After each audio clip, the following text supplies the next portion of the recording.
El periodo comprendido entre 1956 y 1962, preparaciones y realización del Mundial en nuestro país respectivamente, está lleno de particularidades tanto dentro como fuera de las fronteras nacionales. En el contexto político nacional, terminaba el periodo gubernamental del presidente Carlos Ibáñez del Campo.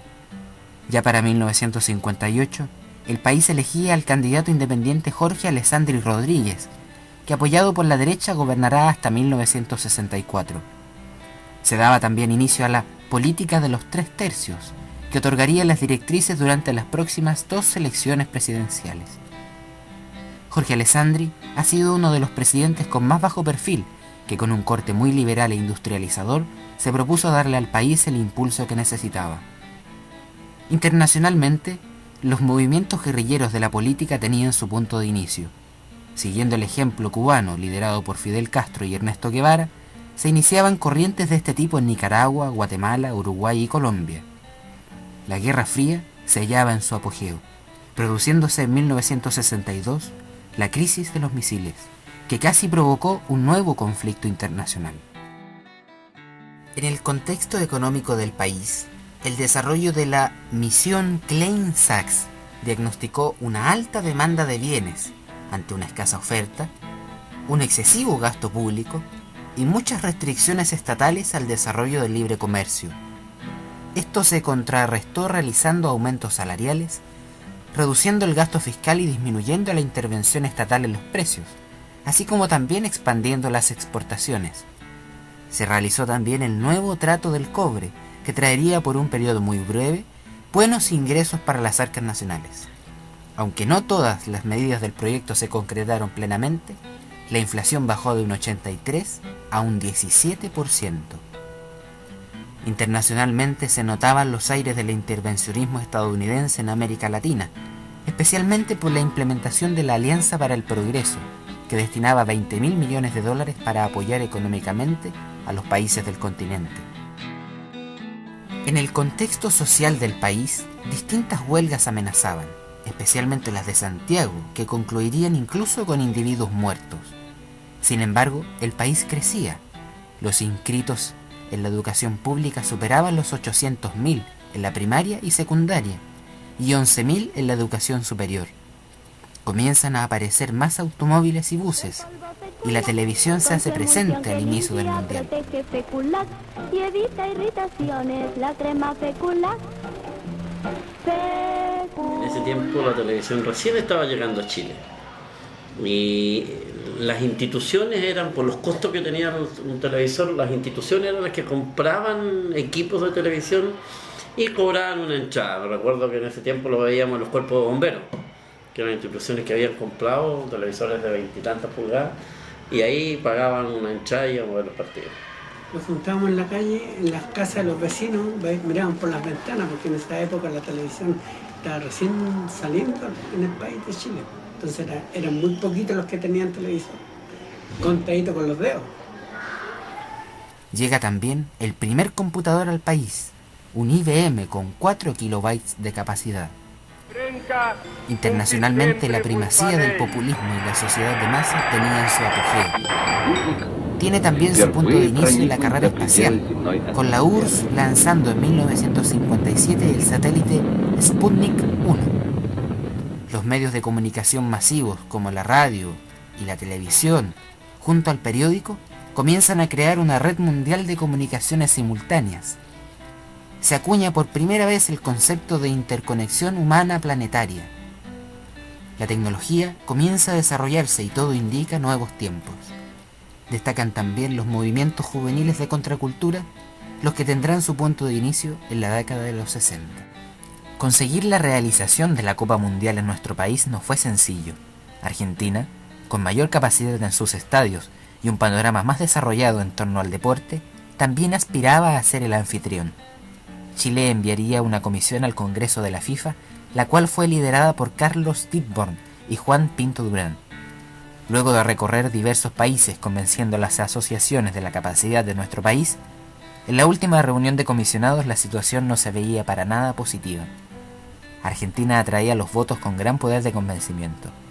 sería Carlos Didborn, quien daría tan solo 4 argumentos por los cuales debería ser la sede del Mundial, Chile. De aquí surge la mítica frase: porque no tenemos nada, queremos hacerlo todo. Chile sería electo con 32 votos a favor. La verdad es que yo no fue mucha efervescencia porque como que en un principio no lo creíamos. Pensábamos de que a lo mejor no se iba a hacer pero ya una vez que empezó a caminar esto, ya hubo mucha efervescencia, mucha alegría y tal como lo dijo Diego, no tenemos nada y vamos a salir adelante. Y esa es la verdad de las cosas, que se salió adelante y con mucho éxito, porque quedó muy bien parado el país en todas partes. No fue futbolista ni técnico, pero sí un dirigente ejemplar. Nos encontramos en la calle Carlos Didborn, nombrada así en honor al gestor intelectual del Campeonato Mundial de Fútbol del año 1962. Había nacido en Río de Janeiro en el año 1924. Muy joven, en 1953, asumió la presidencia del Club Deportivo Universidad Católica, hasta que en 1955 pasó a conducir la Confederación Sudamericana de Fútbol, donde ganó prestigio en todo ámbito regional. Desde ese lugar fue principal impulsor junto a Juan Pinto Durán de la realización de la Copa Mundial en Chile. Al deporte nacional y sus funerales lamentablemente, Carlos Didborn morirá 32 días antes dirigentes del y banderas inicio del acompañaron el féretro, encabezando una multitud silenciosa que rendía su último homenaje al hombre visionario que dio a Chile un lugar preponderante en el deporte mundial. Chile tenía aproximadamente 5 años para cambiar radicalmente su imagen país. Las dudas comenzaron a surgir de inmediato, sobre todo entre los países europeos, quienes veían al país sureño como una nación aún subdesarrollada y sin la capacidad para organizar un evento de estas magnitudes. La carencia de medios económicos, la mala infraestructura limitada solo a un estadio moderno y la inexistente modernización de las vías de transporte y comunicaciones, además de la nula historia deportiva del país, complicaban más la situación. Para organizarlo, Chile invirtió gran cantidad de dinero para ampliar y remodelar todos los estadios de fútbol donde se jugarían los partidos, hasta que la FIFA le dio el vamos. Estadio Nacional Julio Martínez Pranos es el principal centro de nuestro deporte y por sobre todo del deporte rey, el fútbol. La significación del recinto trasciende en la historia desde su inauguración en 1938.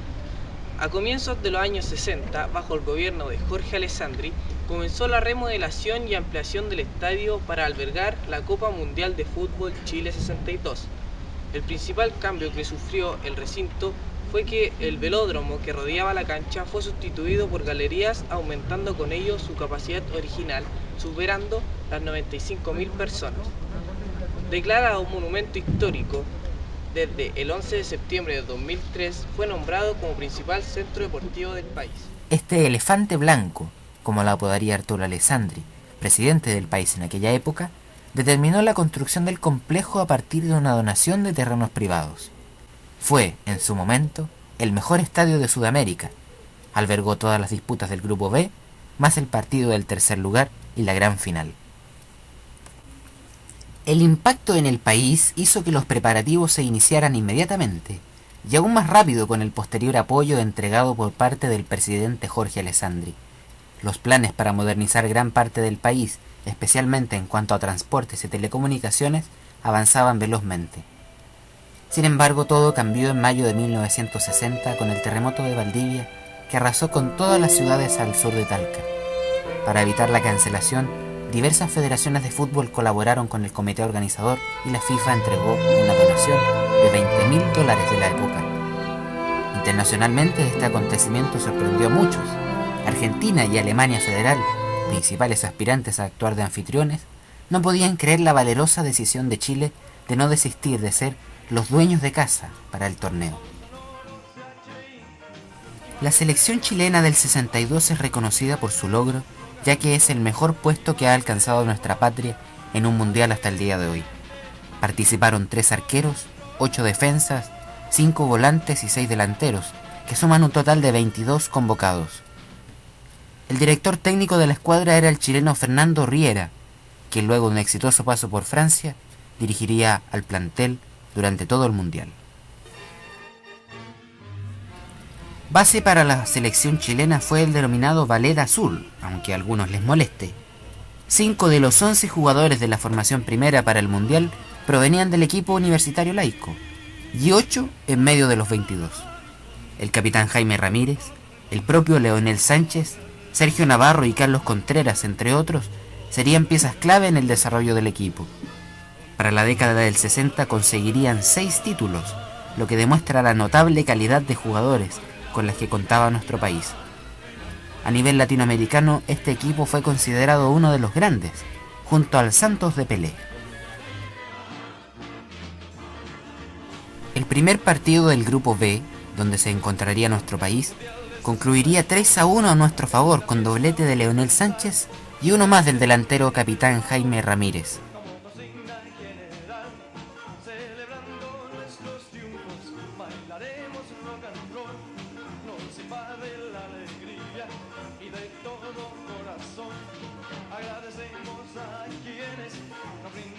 La disputa ante los italianos, ahora con un estilo más defensivo ante la violencia de Italia, concluiría con 2 goles del conjunto nacional contra ninguno.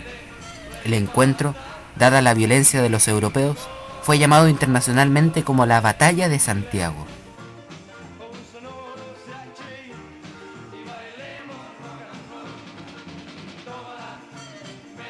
La racha concluiría ante el partido con la Alemania Federal, con 2 goles en contra y ninguno a favor.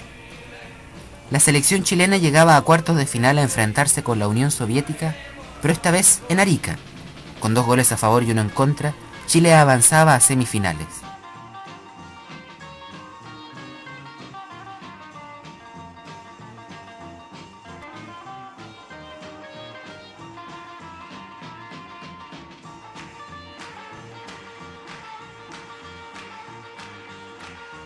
Nuevamente en Santiago, la selección es vencida por el campeón y favorito, Brasil.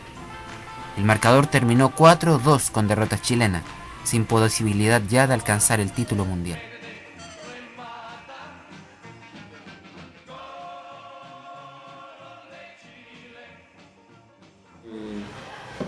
Decepción en ese momento, ¿no es cierto? Porque había mucha esperanza, pero había que reconocer que Brasil era Brasil. La verdad es que eso fue algo que no decepcionó tanto, porque Brasil con Pelé, que no estaba en esa oportunidad, era una potencia mundial. Pero lamentamos mucho que nuestro arquero hubiera tomado algunos sedantes, unas cuestiones para relajar los nervios, y desgraciadamente eso, en vez de favorecerlo, lo perjudicó, porque hubieron algunas pelotas que se le pasaron por encima de las manos. Eso sería lo que yo pienso de lo que vivimos con la derrota frente a Brasil. Un poco amarga, pero la realidad es que Brasil siempre será una potencia en fútbol, y todavía lo es. Entonces, siempre ha sido una potencia. Entonces, pero jugar contra él también era una gran victoria, porque a pesar que se perdió, pero igual nomás se ganó en esa parte. En el partido del tercer lugar, lograríamos vencer con tan solo un gol de último minuto del mediocampista Eladio Rojas.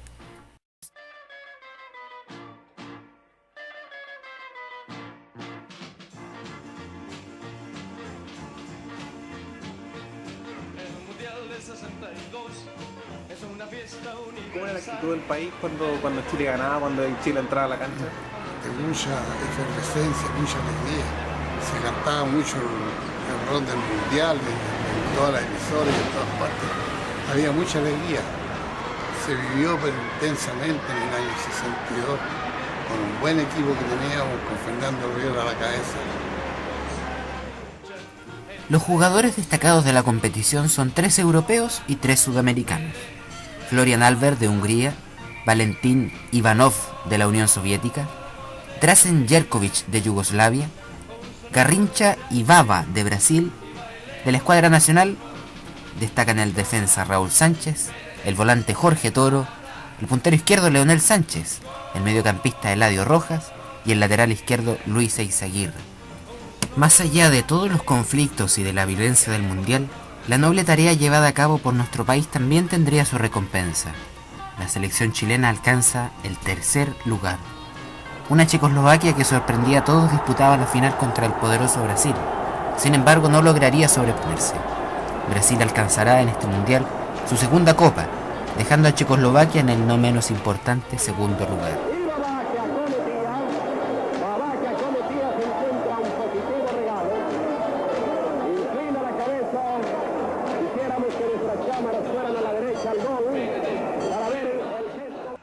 Una buena conclusión respecto a lo que fue la participación de Chile en el Mundial de Fútbol de 1962, bien como anfitrión o como selección, sería afirmar que simbolizó un importante umbral de esperanza para todos los integrantes de esta gran comunidad país. Un mundial que ponía a Chile en la cumbre de lo observable, donde los ojos del mundo se estaban atentos a las actividades que realizábamos. Una selección que logró un tercer lugar notable con una participación destacada y con aire de nuevos triunfos para el futuro. En definitiva, una verdadera fiesta universal, como lo diría la canción, donde Chile fue partícipe, anfitrión y vencedor. Las repercusiones sociales, políticas y económicas lograron transformar, como todos los acontecimientos relevantes de nuestra patria, a cada chileno y chilena de la época para heredar a las generaciones futuras el legado de la capacidad de demostrar de que Chile no es un país que quiere pasar desapercibido.